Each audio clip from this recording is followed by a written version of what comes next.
Hello बच्चों, पिछला जो हमने सेट क्लियर किया था वो सेट हमारा था 2021 का सेट फर्स्ट।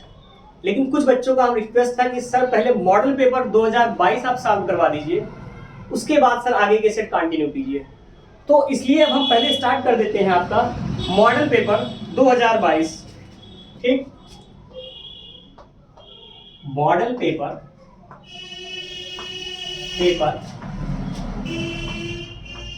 2022। अब जो हमारा मॉडल पेपर 2022 है, इसमें जो हमारा है फर्स्ट क्वेश्चन, ये फर्स्ट क्वेश्चन है हमारा पहले का। और इसमें पहला क्वेश्चन है, स्त्री में अंतःरोपण के समय भ्रूण किस अवस्था में होता है। तो स्त्री में जो अंतःरोपण के समय भ्रूण की अवस्था होती है हमारी, वो अवस्था क्या होती है? ब्लास्टुला। ब्लास्टुला अवस्था। ठीक, दूसरा क्वेश्चन है पहले का खा। क्वेश्चन है, मनुष्य में संतान का लिंग निर्धारण होता है। ये क्वेश्चन देखो बच्चों बहुत इंपॉर्टेंट है। इस क्वेश्चन को कई तरीके से पूछा जाता है। यही क्वेश्चन इस तरीके से भी पूछा जा सकता है कि मनुष्य में संतानों के लिंग निर्धारण के लिए जिम्मेदार कौन होता है। या इसी क्वेश्चन को ऐसे भी पूछा जा सकता है कि क्यों हम महिलाओं को दोष नहीं दे सकते किसी भी लिंग के निर्धारण के लिए। या इसी क्वेश्चन को ऐसे भी पूछा जा सकता है कि पैतृकता निर्धारण के लिए या संतान में पुरुष मेल संतान के निर्धारण के लिए जिम्मेदार कौन होता है। तो इन सबका उत्तर एक ही होगा कि क्या होता है? पिता होता है इन सबके निर्धारण के लिए। क्यों? क्योंकि उसमें हमारा वाई क्रोमोसोम पाया जाता है, एक्स क्रोमोसोम हमारा कॉमन होता है। यानी अगर हम देखें तो इस तरीके से XX हमारा फीमेल होता है, XY हमारा क्या होता है? मेल होता है। अब अगर देखें तो X क्रोमोसोम हमारा कॉमन है, मेल और फीमेल दोनों में पाया जाएगा। डिफरेंस क्या है? Y क्रोमोसोम का। जो Y क्रोमोसोम है ये किसमें पाया जाएगा? तो Y क्रोमोसोम स्पेशली किसमें पाया जा रहा है? मेल में। यानी अगर संतान का लिंग निर्धारण पूछा जाए तो कौन कर रहा है? मेल कर रहा है। क्यों? क्योंकि अगर मेल से X क्रोमोसोम स्थानांतरित हुआ तो संतान क्या हो जाएगी? फीमेल। और अगर उसी मेल से क्या हो जाए? Y क्रोमोसोम स्थानांतरित हो तो संतान क्या हो जाएगी? मेल। तो X के स्थानांतरण से फीमेल और Y के स्थानांतरण से मेल। तो अब इसमें ऑप्शन क्या पूछ रहा है? ऑप्शन पहला दे रहा है कि मां के लिंग गुणसूत्र से, अंडाणु के माप से, शुक्राणु के माप से या पिता के लिंग गुणसूत्र से। तो हो जाएगा इसमें आंसर क्या? पिता के लिंग गुणसूत्र से। गुणसूत्र से यानी जो हमारा सेक्स क्रोमोसोम है किसका? फादर का, यानी XY, इसी से पैतृकता का क्या होता है? निर्धारण होता है। तीसरा क्वेश्चन है, निभाग पाया जाता है। तो निभाग हमारा किसका पार्ट होता है? ओव्यूल का। तो ये कहां पाया जाएगा? बीजांड में पाया जाएगा। ठीक, बीजांड में पाया जाएगा। इसको अंग्रेजी में कहते हैं क्या? निभाग को फंक्यूल। अगला क्वेश्चन है, अगला क्वेश्चन पूछ रहा है, जेनेटिक इंजीनियरिंग का उपयोग होता है। ऑप्शन दे रहा है, पहला चिकित्सा के क्षेत्र में। तो चिकित्सा के क्षेत्र में हम जेनेटिक इंजीनियरिंग का उपयोग करते हैं और इसके द्वारा हम क्या बनाते हैं? जीएम फसलें बनाते हैं।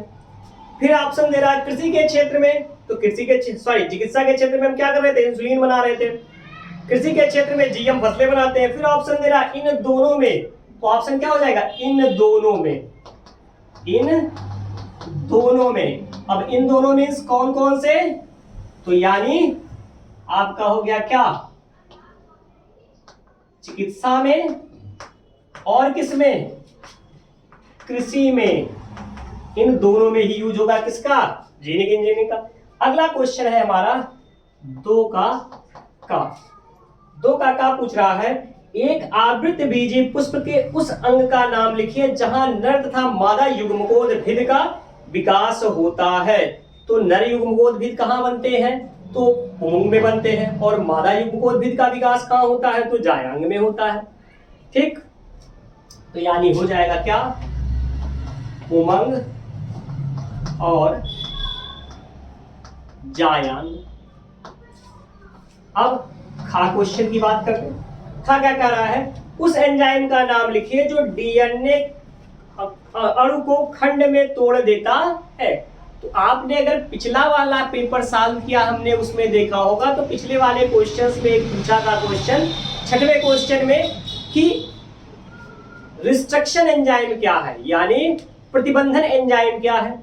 तो प्रतिबंधन एंजाइम क्या करता है, डीएनए अणुओं को खंडों में तोड़ने का कार्य करता है। तो यहां क्या हो जाएगा, प्रतिबंधन एंजाइम। अब हम गा क्वेश्चन पर चलते हैं। गा क्या कह रहा है, उन कोशिकाओं का नाम लिखिए जो विकसित हो रहे शुक्राणु को पोषण प्रदान करता है। तो ये होता है हमारा क्या, सर्टोली कोशिका, सर्टोली सेल्स। अगला है खा, अगला है वर्णांध व्यक्ति को रेलवे का ड्राइवर क्यों नहीं बनाया जाता।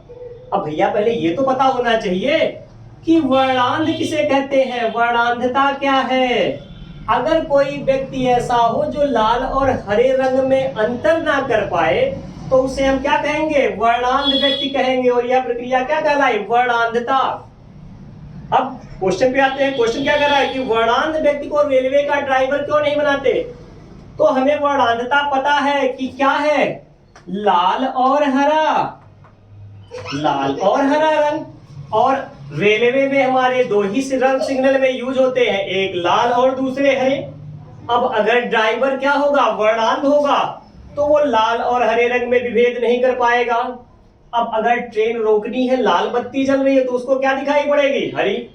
तो वो क्या करेगा, गाड़ी आगे बढ़ा देगा, एक्सीडेंट हो जाएगा। हरा अगर चल रहा है, गाड़ी आगे ले जानी है और वो क्या किया, उसे कलर नहीं समझ में आया और वो गाड़ी खड़ा किए रहेगा, तो क्या होगी, गाड़ी लेट हो जाएगी। इसीलिए वर्णांध व्यक्ति को हम क्या करते हैं, रेलवे का ड्राइवर नहीं बनाते हैं। अगला क्वेश्चन फिर पूछ रहा है, दो अंगा। अगर आप में से किसी को इसका स्क्रीनशॉट लेना हो या नोट करना हो तो इसका स्क्रीनशॉट ले लें, ठीक है। चलिए अब आगे बढ़ते हैं।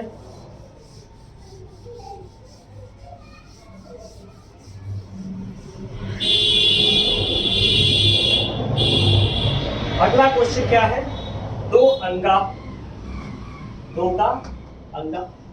अंगा क्या कह रहा है, दो का। क्वेश्चन पूछ रहा है कि क्लेरफिल्टर सिंड्रोम और टर्नर सिंड्रोम, क्लेरफिल्टर सिंड्रोम और टर्नर सिंड्रोम, टर्नर सिंड्रोम में गुणसूत्रों की संख्या कितनी होती है।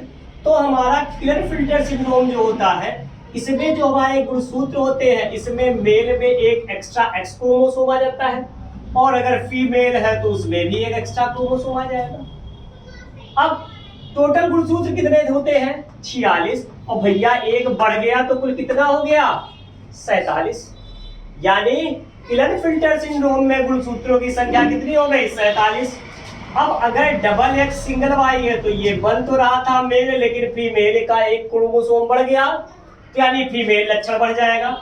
ऐसा जो मेल होगा इसे हम एक शब्द देते हैं, गैनेंड्रोमार्फ।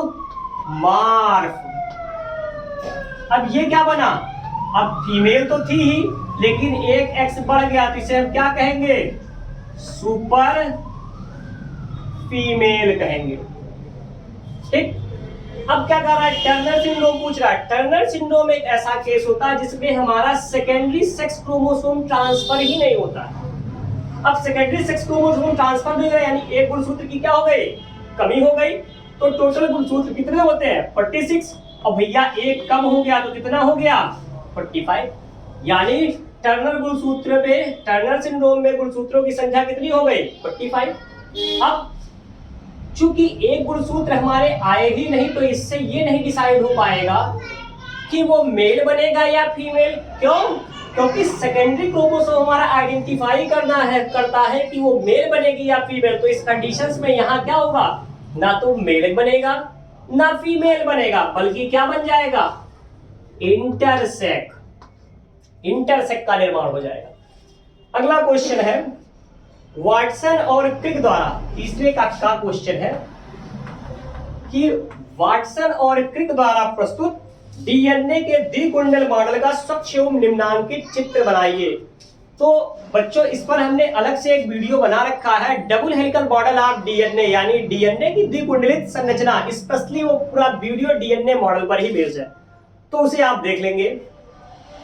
फिर अगला क्वेश्चन है 3 का खा क्वेश्चन कह रहा है कि वंशागति का क्रोमोसोमवाद किसने दिया था, किसने प्रस्तुत किया था? तो वंशागति का क्रोमोसोमवाद सटन और बोवेरी ने दिया था, बोवेरी ने प्रस्तुत किया था। अब अगला क्वेश्चन है 3 का गा क्वेश्चन पूछ रहा है कि आर्किड का पौधा आम के पेड़ की शाखा पर उग रहा है। ठीक, यानी आर्किड का पेड़ कहाँ है? आम के पेड़ की शाखा पर है। आम और आर्किड के पेड़ के बीच पारस्परिक क्रिया को आप कैसे स्पष्ट करेंगे? अब आम का पेड़ था, टहनी थी, और इस पे क्या हुआ? हमारा आर्किड उग गया। तो अब यहां ये उग रहा है, तो इसकी रूट क्या कर रही है? हैंग कर रही है, लटक रही है नीचे, यानी ये आम के पौधे से क्या कर रहा है? पोषण नहीं ले रहा है। और जब पोषण नहीं लिया तो यानी आम के पौधे को कोई नुकसान नहीं है। यानी एक चीज क्लियर हो गई कि एक चीज हमारी ऐसी है जिसको ना लाभ है ना नुकसान है। दूसरी चीज की बात करें, हम आर्किड की हम अगर बात करें, तो आर्किड को हमें लाभ मिल रहा है। क्यों? क्योंकि ये आम की शाखा पर उग रहा है, तो इसे एक बेस मिल गया। तो यहाँ क्या है? एक चीज को तो लाभ है, लेकिन दूसरे चीज को ना लाभ है ना हानि है। तो ये उदाहरण हो जाएगा किसका? सहोपकारिता का उदाहरण हो जाएगा। क्यों? क्योंकि एक क्या कर रहा है? दूसरे पर उपकार कर रहा है। अगला है 3 घा क्वेश्चन है डीएनए और आरएनए में कौन सी शर्करा पाई जाती है? तो डीएनए की शर्करा क्या है? डीऑक्सी राइबोज शुगर है डीएनए में, और डीऑक्सी राइबोज शुगर क्या है? एक टाइप ऑफ पेंटोज शुगर है। और जो पेंटोज शुगर है ये क्या हो गई? डीएनए की शर्करा होगी। और पेंटोज बता रहा है, कभी कभी ये पूछता है कि ये कितने कार्बन की शर्करा है, तो टर्म पेंटा माने 5, यानी कितने कार्बन की शर्करा हो गई? 5 कार्बन की शर्करा हो गई। अब आरएनए का अगर हम देखें तो आरएनए किससे बना है? तो राइबोज शुगर है। तो राइबोलोज शुगर भी क्या है? ए टाइप ऑफ पेंटोज शुगर है। और ये भी पेंटोज शुगर, यानी कितने कार्बन हो जाएंगे टोटल? तो यहां भी कार्बन नंबर कितना हो गया? 5 कार्बन से मिलकर बना होता है। अगर आप इसका स्क्रीनशॉट लेना चाहे तो स्क्रीनशॉट ले लीजिए, फिर हम अगला स्टेप बताएं। ठीक, ओके। अब अगले स्टेप पर चलते हैं, हम देखते हैं अगला स्टेप।